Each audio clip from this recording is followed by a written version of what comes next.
ನಮಸ್ಕಾರ. ನುಡಿ ಬೆಳಕು. ದೀಪಾ ಹಿರೇಗುತ್ತಿ ಅವರ ಪ್ರಜಾವಾಣಿಯ ಅಂಕಣ ಬರಹ 2 ಬಾಣಗಳು. ಒಂದು ದಿನ ಶಿಷ್ಯನೊಬ್ಬ ಬುದ್ಧನ ಹತ್ತಿರ ಕೇಳಿದ, ಗುರುಗಳೇ, ಒಂದೇ ಥರದ ಸಮಸ್ಯೆ ಇದ್ದರೂ ಕೆಲವರು ಹೆಚ್ಚು ಸಂಕಷ್ಟ ಅನುಭವಿಸುತ್ತಾರೆ, ಮತ್ತೆ ಕೆಲವರು ಕಡಿಮೆ ನರಳುತ್ತಾರೆ.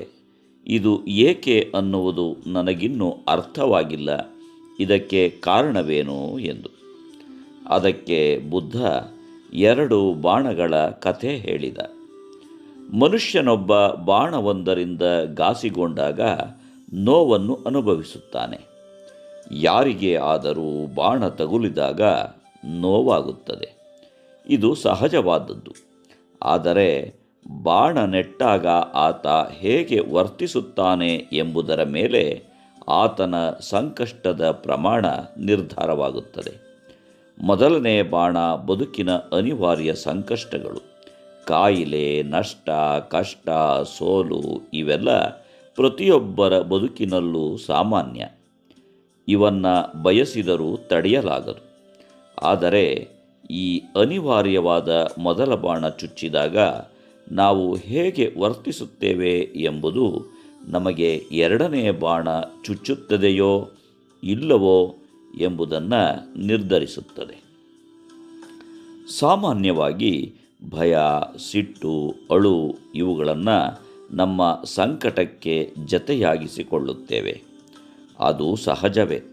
ಆದರೆ ನಮಗೆ ಏನಾದರೂ ತೊಂದರೆ ಆದಾಗ, ಅಯ್ಯೋ, ನನಗೆ ಏಕೆ ಹೀಗಾಯಿತು, ನನ್ನ ಹಣೆ ಬರಹವೇ ಇಷ್ಟೇ, ನನ್ನ ಬದುಕೇ ವ್ಯರ್ಥ, ನನ್ನ ಜೀವನದಲ್ಲಿ ಎಲ್ಲ ಮುಗಿದು ಹೋಯಿತು ಅಂತೆಲ್ಲ ಅಂದುಕೊಂಡೆವೋ, ಆಗ ಎರಡನೇ ಬಾಣವನ್ನು ಚುಚ್ಚಿಸಿಕೊಳ್ಳುತ್ತೇವೆ ಅಂದ ಬುದ್ಧ. ಉದಾಹರಣೆಗೆ, ಸಣ್ಣ ಅಪಘಾತವೊಂದರಲ್ಲಿ ಕೈ ಮುರಿದು ಹೋಗಿ 2 ತಿಂಗಳು ಪಟ್ಟಿ ಹಾಕಿಕೊಂಡಿರಬೇಕಾಯಿತೆಂದುಕೊಳ್ಳಿ. ಅದೋ ಅನಿವಾರ್ಯ. ಸೂಕ್ತ ಚಿಕಿತ್ಸೆ ಪಡೆದು ಮತ್ತೆ ಮಾಮೂಲು ಸ್ಥಿತಿಗೆ ಮರಳಿದರೆ ಮುಗಿಯಿತು. ಆದರೆ ಅಯ್ಯೋ, ನನ್ನ ಕೆಲಸದ ಕಥೆ ಏನು, ಎಷ್ಟು ದಿನ ಒಂದು ಕೈಯಲ್ಲಿ ಮ್ಯಾನೇಜ್ ಮಾಡಬೇಕಾಗುತ್ತದೆಯೋ, ಜಗತ್ತಿನಲ್ಲಿ ಕೆಟ್ಟದ್ದಕ್ಕೆಲ್ಲ ನಾನೇ ಸಿಗುತ್ತೇನೆ. ಇಂಥವೆಲ್ಲ ಯೋಚನೆಗಳನ್ನು ಅತಿಯಾಗಿ ಮಾಡುವುದರಿಂದ ಮತ್ತಷ್ಟು ಸಂಕಷ್ಟ ಜಾಸ್ತಿಯಾಗುತ್ತದೆ. ಈ ಹೆಚ್ಚುವರಿ ಸಂಕಟವೇ ಎರಡನೇ ಬಾಣ. ಈ ಎರಡನೇ ಬಾಣ ನೆಟ್ಟರೆ ಅದು ಮೊದಲ ಬಾಣದ ನೋವನ್ನು ಮತ್ತಷ್ಟು ಹೆಚ್ಚಿಸುತ್ತದೆ. ಒಂದಂತೂ ನೆನಪಿನಲ್ಲಿರಬೇಕು, ಮೊದಲನೆಯ ಬಾಣ ಅನಿವಾರ್ಯವಾದರೆ ಎರಡನೆಯ ಬಾಣ ಐಚ್ಛಿಕ ಅಷ್ಟೇ.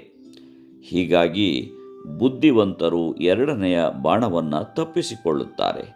ಸಂಕಟ ಅನಿವಾರ್ಯ, ನೋವು ತಾತ್ಕಾಲಿಕ ಅನ್ನುವುದನ್ನು ಅರ್ಥ ಮಾಡಿಕೊಂಡು ಕಟ್ಟಿಯನ್ನು ಗುಡ್ಡವಾಗಿಸಲು ಹೋಗುವುದಿಲ್ಲ. ತಮ್ಮನ್ನು ತಾವೇ ದೂಷಿಸಿಕೊಳ್ಳುವುದಿಲ್ಲ. ತಮ್ಮ ಸ್ಥಿತಿಗಾಗಿ ಬೇರೆಯವರನ್ನು ದೂರುವುದಿಲ್ಲ. ಆದರೆ ಮೂರ್ಖರು ಎರಡನೇ ಬಾಣವನ್ನು ಚುಚ್ಚಿಸಿಕೊಳ್ಳದೆ ಬಿಡುವುದಿಲ್ಲ. ಹಾಗಾಗಿ ಬರುವ ಸಂಕಷ್ಟಗಳನ್ನು ಪ್ರಶಾಂತ ಮನಸ್ಸಿನಿಂದ ಸ್ವೀಕರಿಸಬೇಕು. ಸಮಸ್ಯೆ ಬಂದ ಮೇಲೆ ಅದನ್ನು ಹೇಗೆ ಪರಿಹರಿಸಿಕೊಳ್ಳಬೇಕು ಎನ್ನುವುದನ್ನು ಆಲೋಚಿಸಬೇಕು.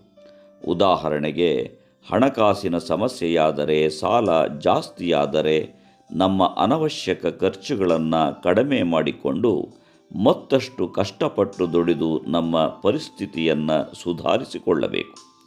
ಲೋಕದ ಕಣ್ಣಿಗೆ ಮೆಚ್ಚುಗೆಯಾಗುವಂತೆ ಬದುಕುವುದನ್ನು ಬಿಟ್ಟು ನಮ್ಮ ಆದಾಯಕ್ಕೆ ಅನುಗುಣವಾಗಿ ಬದುಕಬೇಕು.